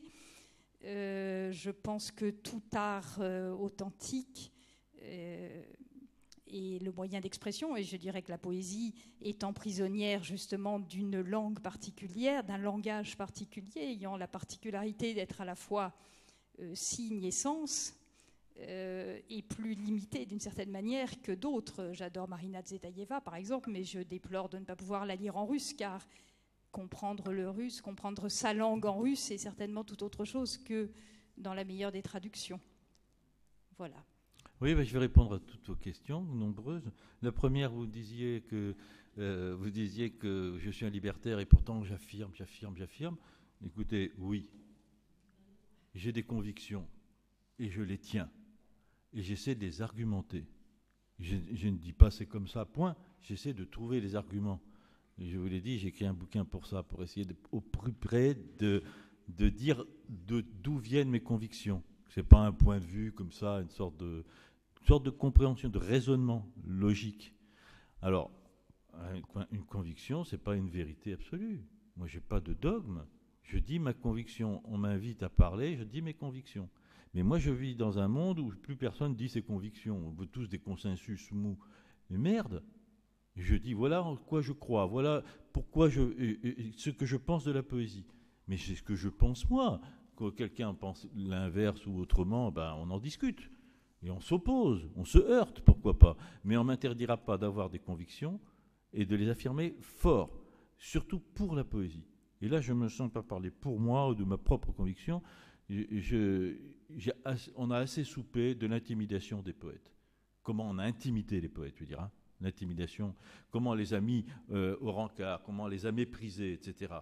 Mais si vous saviez ce que j'ai entendu, et de la part de gens très bien, quand même, par rapport à tous les autres arts considérés. Non, mais dans l'essai dont je vous parle, je parle de cet exemple concret qui dit tout. On a remis un jour le prix national de poésie. Ça existe, vous le savez? Non. Il y a un prix national de poésie, décidé par l'État. On l'a remis à Claude Vigée, un des plus grands poètes du XXe siècle. On l'a remis dans une salle plus petite que celle-là. La petite salle du CNL, pour ceux qui connaissent, il y avait 100 personnes. Vous imaginez le prix national de la poésie donné à Claude Vigée, il n'y a pas un représentant de l'État. Enfin, tout petit sous-fifre, excusez-moi de le dire comme ça. Et alors, vous imaginez que s'il s'agissait de de donner une distinction comme ça à n'importe quel autre art. Un grand danseur, un grand metteur en scène, un chéreau, tout ça, ça serait fait comme ça. Il ne faut pas me prendre pour un imbécile. Donc il y a un mépris profond, peut-être pas conscient de lui-même, de la poésie. Donc ça suppose ma parole forte. Et plus je vieillis, plus elle est intempestive. Et donc je l'assume. Et j'admets que ça puisse surprendre, mais je n'en dérogerai pas. Après la question du printemps des poètes, vous avez raison. Moi, j'ai hérité de l'objet avec le nom. Et je sais que la première idée que j'ai eue, la première réaction que j'ai eue quand ça a été créé, d'ailleurs avant que moi j'ai eu ça en charge au bout de la deuxième année, la troisième année exactement même, moi je disais stupide encore, printemps des poètes. Il y a bien ça, toutes les représentations un peu fadasses. Parce qu'il y avait beaucoup de générosité dans ceux qui l'ont créé, mais peut-être l'idée du printemps des poètes, c'était un petit peu une idée de com' quand même. Hein. Et il y a le danger. D'ailleurs, j'en ai parlé avec Bonnefoy qui me disait aussi, c'est stupide de l'avoir appelé Printemps des poètes. Mais j'ai dit pour rien. Moi, on me donne une responsabilité que j'ai acceptée, on me la propose, je l'accepte, et j'essaie simplement de faire vivre au-delà du mot une réalité qui est la plus précise et la plus juste possible par rapport à ce que je crois de l'importance de la poésie dans la cité. Voilà. Et donc on fait avec. Mais d'accord. Il aurait peut-être mieux valu trouver un autre nom.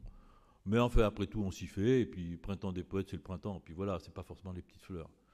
Il y a aussi des printemps. Il y a eu des printemps à Prague et arabes qui ont donné une autre connotation au printemps. Donc, comme il y a un printemps arabe ou un printemps à Prague, il peut y avoir un printemps des poètes, qui est aussi une idée de révolution du coup. Voilà, on peut. Mais après, je suis un peu d'accord sur votre objection. Sur ce qui est des PowerPoint et des identifications, qu'est-ce que vous voulez, on n'y peut rien. Mais vous savez, et en même temps, non, le paradoxe, il est important parce que ce que vous parlez de paradoxe, mais vous croyez bien que, et ça c'est important, vous parlez de paradoxe, mais les paradoxes, il faut les vivre. C'est-à-dire, moi, parce que nous sommes faits d'être contradictoires. Par exemple, moi je passe mon temps à dénoncer en long et en large la société du divertissement, comme Debord l'avait fait déjà, mais qui a aujourd'hui plus de moyens que jamais, qui nous divertit au sens ontologique, qui, comme disait Pascal, Blaise Pascal, tout le malheur de l'homme est de pouvoir demeurer en repos dans une chambre, eh bien, nous ne sommes plus capables d'affronter notre existence. Donc on est sans cesse dans des leurres. Et plus que jamais dans les séries américaines, dans tous les effets de radio, de mode, de télé, de tout ça. Enfin, on vit, moi je crois, conviction qu'on vit là dans le divertissement et qu'on vit quasiment plus dans l'éveil de la conscience. Dans notre existence à tous, aujourd'hui, en Occident, c'est pas pareil forcément partout, il n'y a plus qu'une toute petite part de conscience éveillée, c'est-à-dire étonnée, scrutatrice, mal à l'aise peut-être, vraiment de conscience consciente d'elle-même, pas un sentiment diffus. Et puis le reste du temps, on se divertit. Et moi je dis qu'on a besoin de divertissement. On ne va pas vivre sans divertissement. On ne peut pas vivre dans une conscience excédée d'elle-même à chaque instant. Si, on peut. C'est Antonin Artaud. Mais on s'y brûle. Ou d'autres, vous voyez qui je veux dire. Mais moi, ce que je ne demande pas à chacun d'être un héros de la conscience. Mais je plaide pour une société où l'ensemble des constituants de la société seraient, en tout cas au moins à part égale, en pleine conscience et en part égale divertis. Moi, je me divertis. Je regarde des matchs de rugby. Ah bah oui, on ne va pas m'en priver. J'ai besoin de me divertir. Et je veux regarder un film à la con, une série américaine. Et je sais très bien, avec conscience, que je me divertis. Et que je ne me pose aucune question. Et que je rentre dans des moules, des codes, etc. Mais j'ai suffisamment de temps de conscience par ailleurs pour être préservé de prendre cette partie-là pour le réel. Or, la plupart des jeunes, hélas, et même des adultes aujourd'hui, prennent la partie purement de divertissement qui donne une représentation du réel factice pour le réel. Il y a un vrai problème aujourd'hui, je vais parler bientôt avec des psys d'ailleurs, ils m'ont invité, et je crois que la poésie le dit, il y a un vrai problème de relation réelle aujourd'hui. Voilà.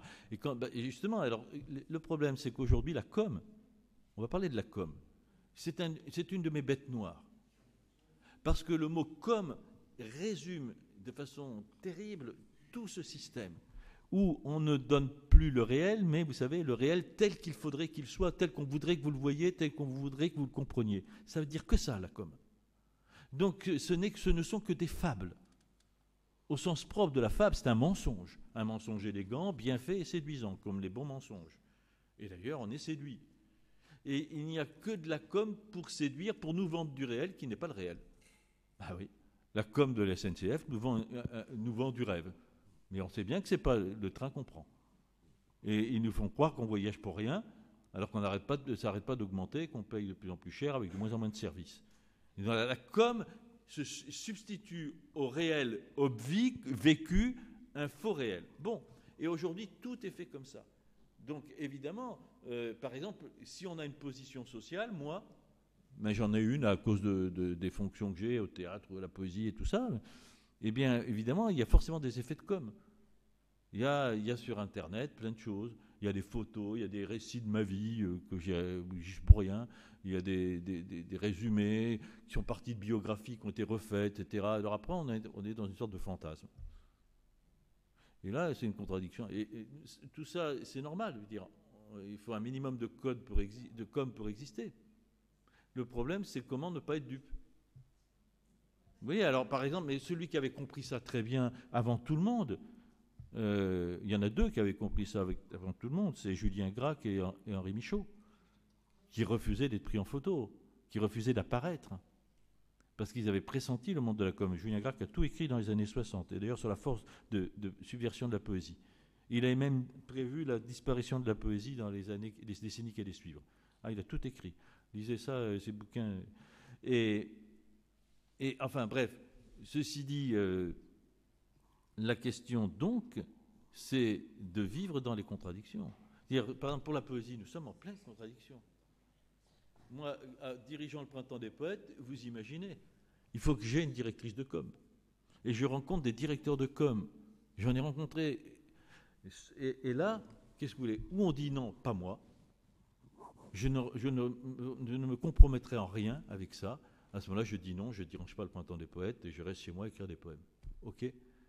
Et quelqu'un d'autre prend mais moi, je dis, tiens, j'ai un instrument. Un instrument sur le terrain de l'ennemi. Je vous le dis comme je le pense. C'est léniniste. On va sur le terrain de l'ennemi avec ses armes. Et donc, moi, mon boulot, après, c'est d'être confronté à des gens de com', et même, je vous l'ai dit, à des conseillers de ministère, à des conseillers de je ne sais pas quelle institution, etc., qui ont des représentations antagonistes aux miennes, ou pas du tout, ou qui justement voudraient défendre ceux que je déteste le plus. Donc, j'arrive avec la poésie pour contester le système qu'ils incarnent. Vous voyez les contradictions?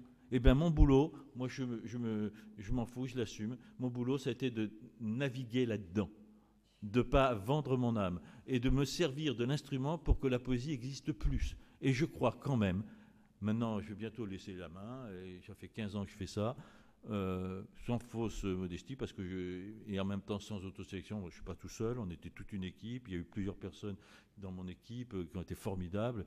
Je pense qu'on a fait avancer le Schlimblick. On a fait plus entendre la poésie. Et même s'il y a eu des contradictions, même si parfois je suis obligé de faire de la partenariat avec des partenaires, bon voilà, bref, qui serait discutable au moins. Mais je peux faire lire des poèmes mais oui, je vous assure, d'Alexis Pelletier ou de Claude Bert dans des lieux publics, par ses partenaires. Ces gens-là n'y auraient jamais accès, ceux qui les lisent, à ce moment-là. Je ne sais pas, ça fonctionne, super, c'est magique, c'est magique. Oui, alors on a parlé, vous nous avez parlé du rôle social que pouvait avoir la poésie, du statut du poète un peu, actuellement. Qu'est-ce que vous pensez de ce qu'on appelle maintenant, finalement, il y a peut-être un autre terme, mais l'évolution de la langue, puisque certains disent qu'on rentre tellement de mots dans le dictionnaire, par exemple. Bon, parlons du dictionnaire, mais même dans l'usage courant, il y a quand même une invention avec nos nouveaux outils d'écriture, avec les SMS, il y a quand même une nouvelle invention de la langue. Et qu'est-ce que vous pensez de cette idée qui dit que dans 2 générations, les jeunes, En fait, c'est les idées de Michel Serres qui parle des poussées et des poussettes, qui disent que dans 2 générations, les jeunes ne seront pas capables d'apprécier ou de comprendre notre langue. C'est-à-dire qu'il y aura autant d'écart entre notre langue et la leur, c'est-à-dire entre notre langue et nos petits-enfants, qu'entre nous et la littérature du Moyen-Âge. Qu'est-ce que vous pensez de ces idées-là ? Oui, je pense des choses. Rapidement, Jean-Pierre, parce qu'il te reste à peine pas 10 minutes. Hein. D'abord, je n'ai pas répondu tout à l'heure à la question qui m'avait été posée, mais j'en ai pour 2 secondes, parce que dans toute question que vous avez posée sur les contradictions, là, mais il y en a une, c'était pas une contradiction, vous parliez de l'importance que j'accordais à la poésie par rapport aux autres arts. Attendez, moi j'ai passé ma vie à travailler avec les autres arts. J'écris du théâtre, je travaille au théâtre, je travaille avec des danseurs, j'ai travaillé avec Caroline Carlson, je travaille avec avec les peintres. Alors les poètes sont toujours associés aux peintres, ils écrivent, ils travaillent avec eux, j'écris pour des photographes. Donc on est au cœur de tous les arts. Simplement, je dis, le geste poétique premier qui prend sa forme dans le poème, il est au cœur de tous les arts. Et quand un art perd son diapason poétique, il se perd. Voilà. Parce que le fondement de tous les arts, et le poème en est un parmi d'autres, c'est ce geste poétique premier. Et c'est un très bon critère. Quand le roman perd le diapason poétique, vous voyez aujourd'hui, 99% des romans, il se perd. C'est du récit, divertissement, sans intérêt. Et quand il garde le diapason poétique, je suis désolé, c'est Gluck Clésio, même Modiano, c'est Duras, etc. Et à ce moment-là où aujourd'hui, il y en a quand même quelques-uns mais on ne les lit pas. Bon, alors la question de la langue. Écoutez, là, il y a un livre absolument majeur à lire. Vous devez tous le lire, c'est obligatoire. Si vous ne l'achetez pas, mon fantôme viendra vous hanter les nuits. C'est le livre d'Alain Borrer qui est paru il y a 1 an, qui s'intitule « De quel amour blessé et eux ?» Réflexion sur la langue française. Alain fait une analyse parfaitement intelligente, savante, gaie et triste, parce que désespérée, de l'état de la langue française aujourd'hui. Mais moi, j'adore Alain. Alain, on est très amis, et je partage absolument, je suis sidéré de l'analyse qu'il fait, mais en même temps, je m'engueule avec lui, qu'il est trop pessimiste. Parce que c'est vrai qu'il y a des éléments délétères, mais il y a toujours eu des éléments délétères. La langue a toujours été menacée, elle a toujours été menacée, toute langue. Je pense qu'elle est toujours fragile, une langue. C'est comme un être vivant.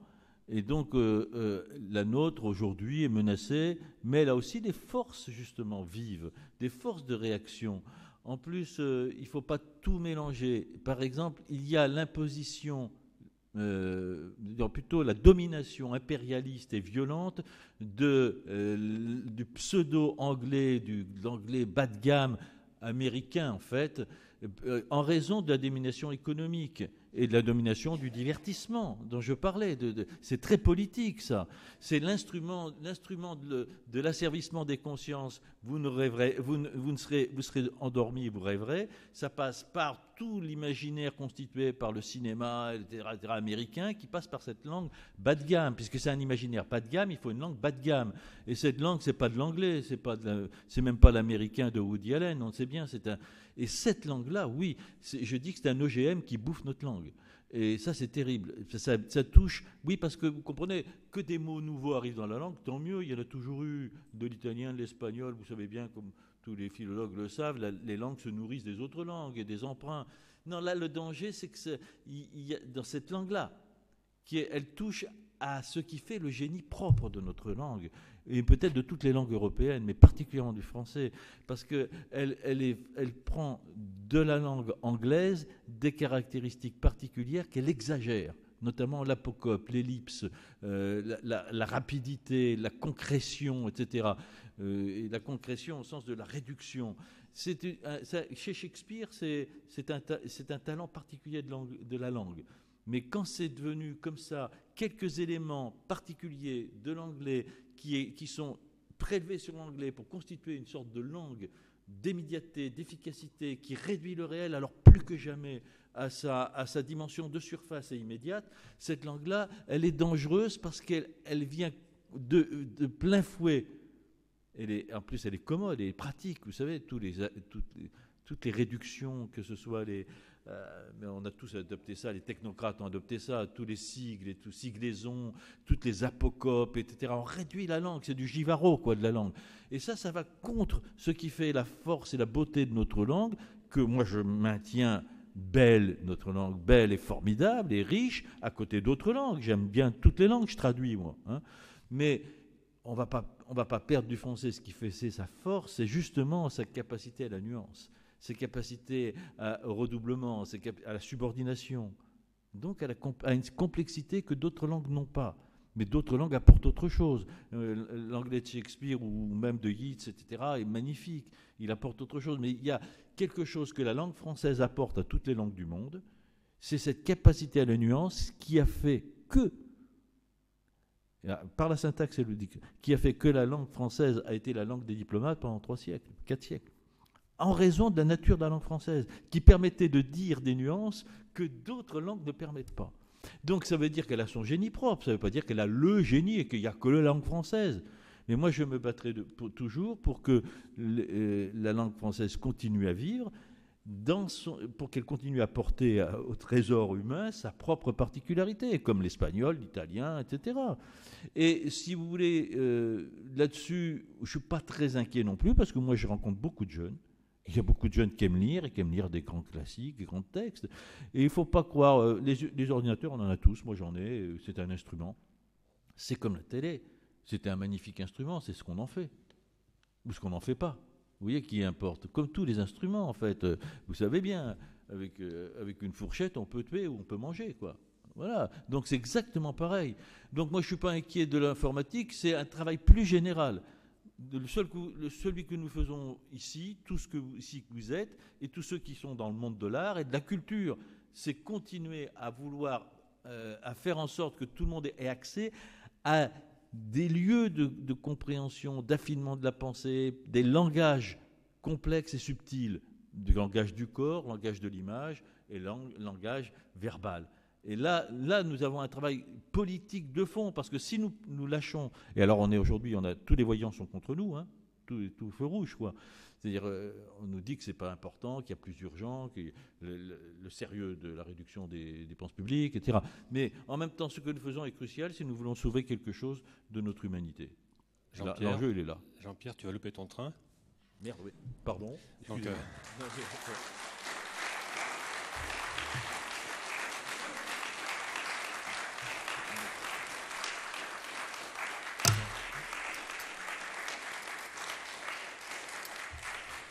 excusez-moi alors, hein. Jean-Pierre, de partir un peu vite. Il faut le débrancher. Il faut le débrancher, sinon ça pourrait durer toute la journée. Ça aurait été bien, mais bon. Mais on se retrouvera parce que oui. comme il ne faut pas oublier votre.